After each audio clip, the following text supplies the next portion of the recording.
Welcome to power prediction. बाबा की नगरी में बहुत बहुत स्वागत है दोस्तों। चलिए कैसा चल रहा है? सब बड़े चल रहा है, मजा आ रहा है। कल का मैच थोड़ा सा मेरा खराब हो गया, ठीक है। मतलब अगर कहूं तो सिर्फ और सिर्फ एक ही प्रेडिक्शन खराब गई है, बाकी आप देख सकते हैं कि मेरी एक एक प्रेडिक्शन जबरदस्त निकली है। कल के मैच में भी मैंने कल एक ही बात बोली थी आपको, कल दोनों भैया चमकने वाले हैं। अय्यर भैया दोनों एक सुपरस्टार बनने वाले हैं और अच्छी खासी प्रेडिक्शन कल की रही है हमारी।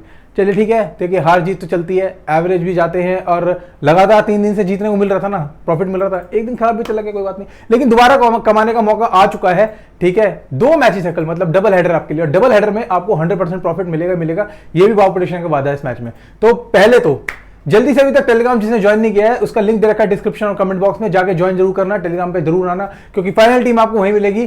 ठीक है, कुछ छूट जाता है तो फाइनल टीम पे आपको मिल सकती है। और एक भाई ने बहुत अच्छा कमेंट किया था कि भाई अगर आपकी वीडियो देखनी है तो टेलीग्राम पे टीम क्यों डालती है? भाई इसलिए होता है क्योंकि वीडियो प्रेडिक्शन इसलिए दी जाती है कि इन केस अगर कोई प्लेयर मैं न रख पाऊं और आप रख लो, वो ग्रैंड लीग का एक अच्छा खासा प्लेयर आपको पॉइंट देके जा सकता है। सिर्फ और सिर्फ ये रीजन होता है पूरी वीडियो देखने का दोस्तों, वरना हम इसलिए तो मेहनत कर रहे हैं आप लोगों के लिए। ठीक है, चलिए अब बात करते हैं गुजरात वर्सेस टकराने जा रही है सनराइज हैदराबाद। हैदराबाद अपना लास्ट मैच बहुत अच्छे खासे स्कोर से जीत के आई है और हैदराबाद ने एक बहुत ही बड़ा स्कोर, अभी तक का आईपीएल का सबसे बड़ा स्कोर खड़ा करा है हैदराबाद के ग्राउंड पे। तो गुजरात क्या होगा इस बार? क्या अहमदाबाद में गुजरात दोबारा जीत पाएगी?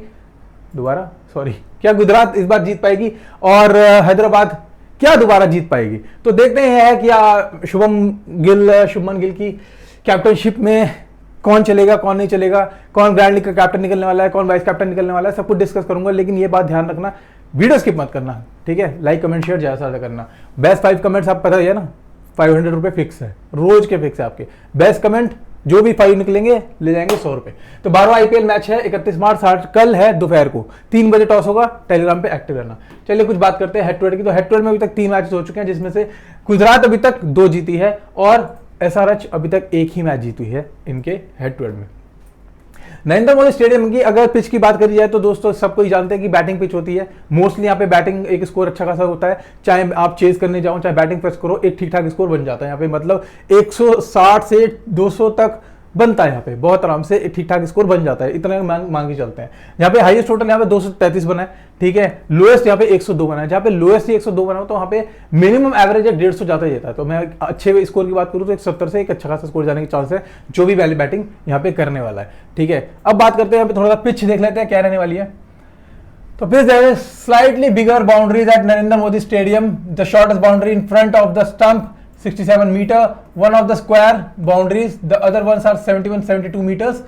The pitch at the Narendra Modi Stadiums other than a decent blend of help for both batters as well as the bowlers. यहाँ पे पेसर्स को स्पिनर्स के कंपैरिजन में ज्यादा विकेट मिलती है। स्पिनर्स को मिलती है हार्डली 1 या फिर सेकंड इनिंग में 1-2, बट क्या होता है यहाँ पे मोस्टली विकेट्स यहाँ पे पेसर्स लेके जाते हैं। तो बस इसलिए आपको पता ही है कितने मैच देख चुके हैं, कितने आईपीएल देख चुके हैं यहाँ पे दोस्तों। ठीक है, वेन्यू की स्टार्ट्स की बात करें, टोटल मैचेस यहाँ पे 35 हो चुके हैं। पहले बैटिंग वाले 17 और चेस करने वाले भी यहाँ पे 17 है, मतलब बराबरी बिल्कुल इक्वल चलती आ रही है। ठीक है, अब बात करते हैं लास्ट मैच की जो वेन्यू पे हुए थे, गुजरात वर्सेज मुंबई। गुजरात ने जीता, ठीक है, 168 से एक अच्छा खासा स्कोर। मुंबई 162 पे निपट गई। हार्दिक पांड्या की कैप्टनशिप में कुछ खास मिला नहीं। टोटल विकेट यहाँ पे 15 गिरे, जिसमें 13 फास्टर्स को मिले और 2 स्पिनर्स को मिले। ठीक है, अब आते हैं 28 मई 2023 को, फिर गुजरात जीती सीएसके को हरा के 171 में। टोटल विकेट यहाँ पे 9 मिले, फिर पेसर्स को 6 मिले, स्पिनर को 3 मिले और कुछ नहीं मिला खास यहाँ पे। तो मोस्टली यहाँ पे पेसर्स को अच्छा खासा यहाँ पे जंप मिल रहा है, 1 विकेट मिल रहा है और ऑफर भी अच्छे खासे मिलते आ रहे हैं।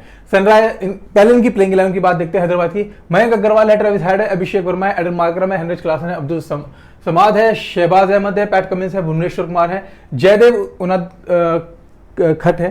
ठीक है, और ग्रैंड लीग में अच्छा खासा 2 विकेट ले गए थे लास्ट टाइम, ये ग्रैंड लीग में आ गए थे, जीटी प्लेयर बन चुके थे। और यहाँ पे मयंक मारखंडे भी हैं। तो पहले तो देख लेते हैं यहाँ पे हमारे पास लेफ्टी कितने हैं, ठीक है, फिर देख लेंगे।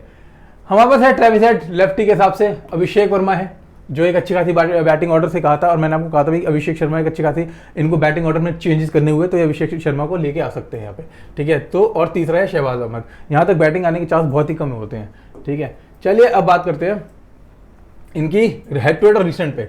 तो हेड टू हेड रिसेंट देखा जाए तो मयंक अग्रवाल 2 मैचेस 5 रन है, 3 मैचेस 147 रन 73 के एवरेज पे यहाँ पे खेले हैं वेन्यू पे अच्छा खासा। ट्रेविस हेड टू हेड नहीं खेले, वेन्यू पे भी नहीं खेले अभी तक। अभिषेक शर्मा 3 मैचेस 112 रन 37 की एवरेज, 3 मैचेस 14 रन मारे हैं अभी तक अभिषेक शर्मा ने, कुछ खास फॉर्म नहीं दिया इन्होंने वेन्यू पे। Aiden Markram 3 matches 78 run 0 wicket, 1 matches 10 run 0 wicket यहाँ पे। Heinrich Klaasen 1 match 64 run, 1 match 64 run ही इन्होंने वेन्यू पे खोल दिए। आते ही अच्छा खासा एक मतलब स्ट्राइक रेट भी देखूँ तो जबरदस्त चल रहा है इनका, ठीक है। चाहे आप केकेआर की पिच ले लो, चाहे आप अभी हैदराबाद की पिच ले लो। अब्दुल समाद की बात करें 1 match 4 run, 1 match 4 run. Shahbaz Ahmed 2 matches 2 wicket, 2 matches 20 run 1 wicket. Pat Cummins head to head 0 नहीं खेले हैं और वेन्यू पे 2 मैचेस 5 विकेट ले जा चुके हैं। Bhuvneshwar Kumar 3 matches 7 wicket, 8 matches 14 wicket है यहाँ पे। जयदेव हेड टू हेड नहीं खेले लेकिन वेन्यू पे 2 मैचेस 4 विकेट है। मयंक मार्कंडे 1 मैचेस 0 विकेट, लेकिन वेन्यू की बात करें तो 3 मैचेस 2 विकेट अभी तक खोल चुके हैं दोस्तों। चलिए अब बात करते हैं जो अभी तक क्यों लगता है कि काफी चांसेस हैं कि अगर मैं बात करूं कि इंपैक्ट प्लेयर में कौन कौन बैठा है, तो इंपैक्ट प्लेयर में यहाँ पर बैठे राहुल त्रिपाठी, जिनके चांसेस हो सकते हैं कि ये शायद वहां से किसको बैठाएं, या तो वो अभिषेक शर्मा जो मुझे लग नहीं रहा कि क्योंकि लास्ट बैटिंग उनकी काफ़ी अच्छी खासी रही है उसको, या फिर किसको बैठा सकते हैं, लेट्स सी देखते हैं। तो राहुल त्रिपाठी के चांस लग रहे हैं कि मुझे राहुल त्रिपाठी इस बार हो सकता है कि बैटिंग करते हुए आपको दिख जाए, क्योंकि 3 मैचेस हेड टू हेड में और 34 रन भी मार चुके हैं। वेन्यू पे भी 6 मैचेस 107 रन 21 के एवरेज पे खेले हैं और लास्ट इसकी 20 तक की एक ठीक ठाक फॉर्म देके गए हैं। चलिए बात करते हैं रिसेंट। तो रिसेंट है दोस्तों Mayank Agarwal 11 run, Travis Head 62 run की एक अच्छी खासी पारी खेली थी, अभिषेक शर्मा 63 की एक अच्छी खासी पारी खेल गए, एडन मार्करम भी 42 रन मार के गए थे और ये मेरे कैप्टन बनाए थे मैंने इनको। हेनरिच क्लासन एक अच्छी खासी पारी खेल के गए, अब्दुल समाद कुछ नहीं करके गए, शहबाज एक विकेट मिली इनको, पैट कमिंस 2 विकेट मिली, भुवनेश्वर कुमार 0, उससे पहले भी 0। बहुत ही लगातार अगर मैं बात करूं तो खूब ओवर भी दे रहे हैं और पिट भी रहे हैं, ढंग से पिट रहे हैं, एक अच्छा खासा स्कोर खड़ा करने में पूरी सहायता कर रहे हैं। जयदेव की बात करूं 2 विकेट थी, उससे पहले भी 2 विकेट थी। मयंक मार्कंडे 0 विकेट, उससे पहले 2 विकेट थी और ठीक ठाक फॉर्म चलती आ रही है। चलिए बात करते हैं फिर से टॉप ऑर्डर से, किसको रखना है किसको नहीं रखना। तो टॉप ऑर्डर की बात करूं तो भाई सनराइजर्स हैदराबाद में टॉप ऑर्डर कुछ खास इनका है नहीं, यहाँ तो सिर्फ ट्रेविस हेड है जो आपको बैटिंग ऑर्डर करते हुए, क्योंकि पूरी बैटिंग पिच है और ट्रेविस हेड हमेशा, एक बात बता रहा हूँ, फर्स्ट बैट में ही अच्छी खासी बैटिंग कर पाते हैं, चेज में कुछ खास इनकी परफॉर्मेंस रहती नहीं है। तो बैटिंग फर्स्ट में तो आप इनको रखो ही रखो, ठीक है। रिस्क ले सकते हो ग्राइंडिंग में सिर्फ और सिर्फ केस में, चेज के केस में वो भी आप रिस्क ले सकते हो, ठीक है। हेड टू हेड में तो बिल्कुल नहीं छोड़ेंगे। तो ये बात ध्यान रखिए, 30 तक की प्लस की एक बैटिंग आप देख सकते हो ओनली सिर्फ फर्स्ट बैटिंग में, ठीक है। अभिषेक शर्मा, इनका मैं डिसाइड करूंगा कि अगर ये खेल रहे हैं, क्योंकि मुझे लग रहा है कि कुछ ना कुछ चेंजेस होंगे इनके ऑर्डर में, ठीक है। तो अगर अभिषेक शर्मा नहीं खेल रहे होंगे, वहां से किसी को लेके आते हैं तो फिर लेट्स सी, वरना अभिषेक मेरी टीम में रहेंगे क्योंकि लास्ट फॉर्म इनकी काफी अच्छी गई थी, 63 की पारी खेली थी। एडन मार्करम यहाँ पे वीसी बना सकते हो, किस केस में बना सकते हो, दोबारा से कह रहा हूं, बैटिंग फर्स्ट हो चाहे चेज हो, सिर्फ और सिर्फ बैटिंग से ही ये बंदा आपको रन मार के दे सकता है। बॉलिंग तो मुझे लगता भी नहीं है यहाँ पे ओवर करेंगे भी, क्योंकि कोई काम भी नहीं है इनको ओवर करने का, ठीक है। हार्डली 1 ओवर कर दिया, बाकी तो मुझे लगता भी नहीं एडन मार्करम यहाँ पे ओवर भी करेंगे। लेकिन अगर आप कुछ दे सकते हो तो बैटिंग से ही इनको अच्छा खासा 30 प्लस तक की एक बैटिंग देख सकते हो इनके यहाँ बल्ले से बस। हेनरिच क्लासन भाई स्टार बन रहे हैं, जबरदस्त फॉर्म देते आ रहे हैं, तो ये हमारे पास एक बात करूँ तो सबसे बेस्ट एक ही सिंगल प्लेयर है जो वहां से विकेट कीपिंग से निकाल सकता हूँ। अब्दुल समाद, शहबाज अहमद, कोई हमने पैट कमिंस, इसको भी वीसी ऑप्शन सबसे बढ़िया होगा क्योंकि 4 ओवर पूरे करते हुए दिखाई देगा। और ये बात ध्यान रखना, इस पिच पे इस बंदे को विकेट मिलेगी और जब इनका टॉप ऑर्डर थोड़ा जल्दी गिरेगा, क्योंकि मैं चाह रहा हूं कि दोबारा से ये मैच हो सकता है गुजरात के फेवर में चले जाए और दोबारा से इनका टॉप ऑर्डर कुछ खास काम नहीं करता, तो इस बंदे की बैटिंग भी आएगी और बैटिंग से 10 से 20 रन भी आपको मारता हुआ दिखाई देगा, ठीक है। तो ये दोनों एप्लीकेबल होंगे, ये बात ध्यान रखना, बॉलिंग भी करेगा, विकेट भी लेगा और आपके लिए बैटिंग ऑर्डर से कुछ ना कुछ करेगा। तो वीसी ऑप्शन भी बैट कमिंस इस बार आपके लिए अच्छा हो सकता है। भुवनेश्वर कुमार देखते हैं, लेट्स सी फर्स्ट बॉल में तो जिस तरीके से लगातार 2 मैचों में खूब पिट के आया है, तो लेट्स सी फर्स्ट बॉल में इस बार मैं एक बार थोड़ा सा ग्राउंडिंग में इस पर रिस्क ले सकता हूँ, ठीक है। हेड टू हेड में नहीं रखूंगा, लेकिन ग्राउंडिंग में इस पर रिस्क ले सकता हूँ। क्यों? क्योंकि ये 4 ओवर तो करेगा ही करेगा, चाहे पिटे, 4 ओवर में 1 विकेट खोल के दे सकता है आपके लिए। यहां पर इसका कोई काम नहीं है, मुझे नहीं लगता 29 को कोई काम है यहाँ पे। अब आते हैं मयंक मार्कंडे हो सकता है दोबारा से, क्योंकि 4 ओवर दोबारा फेंकते हुए जरूर दिखाई देंगे मार्कंडे, और 1 विकेट ये भी खो सकता है। तो मेरे लिए एक हो गया मयंक मार्कंडे, भुवनेश्वर कुमार। ये भुवनेश्वर कुमार सिर्फ दोस्तों मैं सिर्फ ग्रैंड लीग की बात कर रहा हूँ, स्मॉल लीग की बात नहीं कर रहा हूँ, क्योंकि स्मॉल लीग में मेरे लिए इनके लिए जगह भी नहीं होगी। यहाँ पर 1 हेनरिच क्लासन, 2, 3 और ट्रेविस हेड, या फिर चौथा बंदा होगा मेरे पास अगर मेरे को निकालना हुआ तो फिर अभिषेक शर्मा। अगर चेस कर रहे होंगे तो ट्रेविस हेड मेरे लिए बाहर होंगे, ठीक है। फिर मैं अभिषेक शर्मा को रख सकता हूँ, एक अच्छा ऑप्शन हो सकते हैं अभिषेक शर्मा मेरे लिए। चलिए बात करते हैं प्लेइंग 11 गुजरात की। तो शुभमन गिल है, वृद्धिमान साहा है, साई सुदर्शन है, उमर जई है, डेविड मिलर है, विजय शंकर है, राहुल तेवतिया है, राशिद खान है, साई किशोर है, उमेश यादव है, स्पेंसर जॉनसन है यहाँ पे। अब आप मेरे पास यहाँ पे भी कुछ खास लेफ्टी है नहीं, एक साई सुदर्शन को छोड़ के, एक डेविड मिलर को छोड़ के, और बाकी एक राहुल तेवतिया। यहाँ तक तो बैटिंग ये बहुत इनका डाउन नीचे है, तो यहाँ तक बैटिंग मुश्किल ही आएगी कि गुजरात की तरफ से। तो मुझे लगता नहीं कि इनकी बैटिंग आएगी भी गुजरात से। चलिए अब बात करते हैं तो इनके हेड टू हेड और वेन्यू की बात करते हैं। जैसा कि आप शुभमन गिल के बारे में जानते हो कि 12 मैचेस 362 रन 40 की एवरेज पे खेलते हैं, हेड टू हेड खेल चुके हैं, लेकिन वेन्यू पे 14 मैचेस 826 रन 75 की एवरेज एक अच्छी खासी चलती आ रही है। वृद्धिमान साहा 9 मैचेस 198 रन 24 की एवरेज, 15 मैचेस 265 रन 18 की एवरेज है। Sai Sudarshan 2 matches 58 run, venue पे 7 मैचेस 326 रन और 46 की एवरेज पे खेलते हैं, ठीक है, लेकिन खेलते बहुत ज्यादा धीरे हैं, बॉलें ज्यादा वेस्ट करते हैं, ठीक है, रन तो बनाते हैं लेकिन बॉलें बहुत ज्यादा वेस्ट करते हैं। उमर जई हेड टू हेड नहीं खेले, वेन्यू पे 1 मैच 17 रन 2 विकेट भी ले जा चुके हैं। डेविड मिलर 14 मैचेस 229 रन 22 की एवरेज, 11 मैचेस 220 रन 36 की average. Vijay Shankar 2 matches 23 run 8 matches 121 run 40 की average. Rahul Tewatia 8 matches 101 run 2 wicket, 14 matches 91 run 1 wicket. Rashid Khan 3 matches 31 run 1 wicket भी ले जा चुके हैं हेड टू हेड में, वेन्यू पे 11 मैचेस और 14 विकेट ले जा चुके हैं। Sai Kishore head to head नहीं खेले, वेन्यू पे 5 मैचेस 6 विकेट है। Umesh Yadav 18 matches 13 wicket, 3 matches 2 wicket. Spencer Johnson head to head नहीं खेले, वेन्यू पे 1 मैचेस 2 विकेट है। और स्पेंसर जॉनसन गुजरात के ग्राउंड पे आपके लिए हमेशा हमेशा एक अच्छा ऑप्शन रहेंगे दोस्तों, तो इनको छोड़ने की गलती आप बिल्कुल मत करिएगा इस ग्राउंड पे खासकर। यहाँ पे हो सकता है कि अगर बॉलिंग ऑर्डर में कुछ भी चेंजेस करा तो मोहित शर्मा को ये इंपैक्ट प्लेयर से दोबारा उठा के ला सकते हैं बॉलिंग में, ये बात ध्यान रखिए, दोबारा ध्यान रखिए। तो अगर आप कोई ग्रैंड लीग खेल रहे हैं तो एक ग्रैंड लीग में मेरी तरफ से मोहित शर्मा को रखिएगा, क्योंकि मैं 100% श्योर हूं कि मोहित शर्मा को दोबारा उठा के लाएंगे, क्योंकि यहाँ पे इनके आप ध्यान से देखिए इनके रिकॉर्ड अच्छे हैं, 1 विकेट 2 विकेट और 10 मैचेस 22 विकेट खोल चुके हैं वेन्यू पे। तो इसीलिए मैं कह रहा हूं कि इंपैक्ट प्लेयर में से हो सकता है कि मोहित शर्मा को उठा के लेके आए, ठीक है, तो इस चीज का ध्यान रखिएगा। चलिए बात करते हैं इनकी रिसेंट फॉर्म की। रिसेंट फॉर्म में शुभमन गिल 8 रन, उससे पहले 31 रन, अभी तक कोई कुछ खास फॉर्म नहीं दिए जब से कैप्टनशिप इनके हाथ में आई है।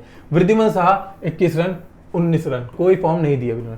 साई सुदर्शन 37 रन 45 रन, दोनों बार फॉर्म अच्छी दी है इन्होंने। उमर जई 11-0, उससे पहले 17 की 2 रन, एक अच्छी फॉर्म देके गए थे उमर जई, और एक अच्छे खासे प्लेयर भी हैं, ठीक है। डेविड मिलर ऑलराउंडर के रूप में सबसे बेस्ट बंदा है, 21-12 दोनों फॉर्म ठीक ठाक ओके एवरेज गई है। विजय शंकर, क्योंकि यहाँ पे इसको कैच करने का भी मौका मिला था तो ठीक ठाक पॉइंट देखा था बराबर की। विजय शंकर 12 रन, राहुल तेवतिया 6 रन, उससे पहले 22, उससे पहले 49। राशिद खान 2 विकेट लेके गए थे लास्ट टाइम। साई किशोर 1 विकेट लेके गए थे। उमेश यादव 0, उससे पहले 2 इन्होंने खोली थी यहाँ पे, ठीक है। स्पेंसर जॉनसन 1 विकेट 2 विकेट खोलते हैं, और इस पिच पे तो आपके लिए 100% खोलेंगे। तो जॉनसन तो मेरी टीम में रहेंगे, ये बात ध्यान रखिए। चलिए फिर से टॉप ऑर्डर से स्टार्ट करते हैं, क्या करना है। तो जैसे कि मेरे लिए यहाँ पर एक ही है कैप्टन वाइस कैप्टन, अगर मुझे गुजरात से रहे हैं और शुभमन गिल चाहे बैटिंग फर्स्ट कर रहे हैं तो भाई ध्यान रखिए मेरे लिए एक सी निकल के आने वाला है बंदा, क्योंकि काफी उम्मीद है कि इस बार ये 30+ जाएगा ही जाएगा। ग्राउंड में गुजरात में कैप्टन अपनी कैप्टनशिप दिखाएगा आपको और अच्छी खासी बैटिंग करता हुआ दिखाई देगा। उनका साथ दे सकते हैं वृद्धिमान साहा, जो 30+ तक एक बैटिंग अच्छी खासी दे सकते हैं, क्योंकि अगर गुजरात ने पहले बैटिंग कर दी तो ये बात ध्यान रखना कि ये एक अच्छा खासा स्कोर हैदराबाद के खिलाफ खड़ा करने वाली है, ठीक है, ये बात ध्यान रखिएगा। और जिसमें ये दोनों ही एक ऐसे प्लेयर होंगे जो स्टार्टिंग से ही एक अच्छा खासा स्कोर बनाने की कोशिश करेंगे। चलिए साई सुदर्शन अभी के लिए मैं ड्रॉप मार रहा हूं, ठीक है, क्यों, क्योंकि मुझे साई सुदर्शन से कुछ फील नहीं आ रहा है इस बार की। फील की बात करूं तो मुझे लग नहीं रहा कि साई सुदर्शन इस बार कुछ खास आपके लिए करने वाले हैं, ठीक है। उमर जई ये दोस्त रखना ही रखना, क्यों, 4 ओवर भी करेगा, ठीक है। अगर यहां से कोई बंदा थोड़ा जल्दी गिरता है तो ये बंदा आपको बैटिंग ऑर्डर से भी ठीक ठाक पॉइंट देने वाला है। तो मैं तीसरा बंदा मेरे लिए ये होगा जो उमर जई बैटिंग में भी और बॉलिंग में दोनों में कुछ अच्छा ऑप्शन हो सकता है। तो अगर आपको गुजरात से किसी को वीसी निकालना है तो उमर जई आपके लिए एक अच्छा ऑप्शन हो सकता है, ध्यान रखिएगा। डेविड मिलर बैटिंग देखते हैं, वैसे इनका डाउन बहुत ज्यादा नीचे है, अगर सेम डाउन पे आते हैं तो डेविड मिलर से वही मैं बात करता हूं 20 रन तक तो ठीक ठाक मार ही लेते हैं, क्योंकि बैटिंग ऑर्डर हमेशा इनका सिर्फ एक ही है, आओ बल्ला बजाओ खूब बजाओ, जहां जा रही है जान दो, तो 10-20 रन इस हिसाब से मार ही लेते हैं, ठीक है। विजय शंकर ड्रॉप मारूंगा यहाँ पे। राहुल तेवतिया इनका मेरे को देखना है यार, अभी रिसेंट में ये चेज के केस में राहुल तेवतिया को रखूंगा अगर ये लोग चेज कर रहे होंगे, क्योंकि चेज में थोड़ा विकेट ज्यादा गिरने के चांस होते हैं, ठीक है, ये बात ध्यान रखिए। लेकिन राहुल तेवतिया फर्स्ट बैटिंग तो बाहर ही है, बिल्कुल बाहर है, फर्स्ट बैटिंग बाहर है, सेकंड इनिंग में इनको मैं रख सकता हूं। राशिद खान मेरे लिए साई किशोर, उमेश यादव और स्पेंसर जॉनसन। साई किशोर मेरे लिए यहाँ पे ऑप्शन नहीं है। राशिद खान सिर्फ सेकंड बॉल में, ठीक है, ओनली सेकंड बॉल में, अगर ये सेकंड बॉल कर रहे हैं मतलब सेकंड इनिंग में, तो राशिद खान मेरे लिए अच्छा ऑप्शन हो सकते हैं। बाकी ये ही दो ऑप्शन है जो मेरे को 4-4 ओवर करते हुए दिखाई देंगे और 1 से 2-2 विकेट आराम से निकाल सकते हैं। लास्ट उमेश यादव ने अच्छी खासी निकाला भी है, और उमेश यादव की जगह अगर इन्होंने कोई चेंजेस करे, मोहित को लेके आए, जैसा कि मैं आपको बता रहा हूं, बहुत ज्यादा चांसेस है मोहित को लाने के लिए, क्योंकि अच्छा खासा रिकॉर्ड है यहाँ पे मोहित का। लास्ट मैच देख लेते हैं, ठीक है। शुभमन गिल ने ही सबसे अच्छी पारी खेली थी 101 की, साई सुदर्शन 47, हार्दिक पांड्या 8, मिलर 7, राहुल तेविया 3 मार के गए थे यहाँ पे। और अब बात करते हैं एसआरएच की तरफ से, अभिषेक शर्मा ने कुछ नहीं किया, एडर मार्कम 10, हेनरिच क्लासन ने 64 की पारी खेली थी यहाँ पे, और सनवीर अब्दुल बाकी किसी ने कुछ खास परफॉर्मेंस देखने को मिली नहीं। तो इस बार भी काफी चांसेस है कि गुजरात के फेवर में मैच होने वाला है, ठीक है। तो भैया चलिए बात करते हैं। शमी 4 विकेट ले गए थे 4 ओवर करके, दयाल 4 ओवर करके 1, Rashid Khan 4 over 0 wicket, Mohit Sharma 4 over 4 wicket, बाकी किसी को नहीं मिला। भुवनेश्वर ने 4 ओवर 5 विकेट खोली थी, Marco Jansen 4 over 1 wicket, Fazal Farooqi 3-1, और मार्करम भी 1 ओवर करके 0 विकेट, बाकी कुछ मिला नहीं यहाँ पे। बैटिंग ऑर्डर में जैसा कि मैं आपको बता चुका हूं, अगर फर्स्ट बैट करते हैं तो आपके लिए ग्रैंड लीग में अभी मैं ग्रैंड लीग की बात कर रहा हूं, स्मॉल लीग में मैं टॉस के बाद डिसाइड करूंगा। तो ये दोनों अच्छे ऑप्शन हो सकते हैं आपके लिए। सीवीसी के लिए आप दोनों बना सकते हो, एक अच्छा खासा स्कोर फर्स्ट बैट में खड़ा कर सकते हैं। एडन मार्करम आप सी बनाओ, वीसी बनाओ, किसी भी केस में बनाओ, चाहे बैटिंग फर्स्ट चाहे चेस, मेरे लिए अच्छा ऑप्शन हो सकते हैं। उमर जाई, अगर गुजरात की तरफ से फर्स्ट बॉल हो रही है तो उमर जाई भी आपके लिए अच्छा ऑप्शन हो सकते हैं। बाकी वहां से आपके लिए स्पेंसर जॉनसन भी वीसी के रूप में अच्छा हो सकते हैं, लेकिन मैं उमर जाई आपको ज्यादा प्रेफर करूंगा इस पिच पे, क्योंकि वो बैटिंग से भी कुछ करके जा सकते हैं। हेनरिच क्लासन और पैट कमिंस को बिल्कुल रखिएगा, चाहे अगर आप हेड टू हेड भी खेल रहे हो, सिंगल टीम से रख रहे हो, क्योंकि ये बंदा ओवर भी करेगा और 100% बंदे की बैटिंग भी आएगी, ये भी गारंटी कह रहा हूं आपको। तो ओवर से 4 ओवर में भी 1 विकेट भी खोल दी और 10 से 20 रन भी दे दिए तो आपको ठीक ठाक पॉइंट देकर चला जाएगा। लेकिन मुझे काफी चांसेस है कि पैट कमिंस एक अच्छा दे जा सकते हैं। तो भाई बाउल प्रेडिक्शन चैनल लाइक करो, सब्सक्राइब करो, ज्यादा से ज्यादा प्यार दो। बेस्ट 5 कमेंट्स को दोबारा से मिलेंगे, वही जो 100 रुपए बढ़ रहे हैं, तो अच्छा कमेंट करना बढ़िया, ठीक है। देखो हार जीत चलती है यार, ये बात ध्यान रखो। एक से नहीं, आप बड़े बड़े इन्फ्लुएंसर्स के साथ भी खेल रहे हो, उनसे भी कभी ना कभी तो मिलती हो। ऐसा तो है नहीं कि 100% विनिंग आपको देखने को मिल रही है, लेकिन मैंने तो आपको लगातार 3 जैकपॉट्स मैचेस दिए हैं, इससे पहले और क्या दिए।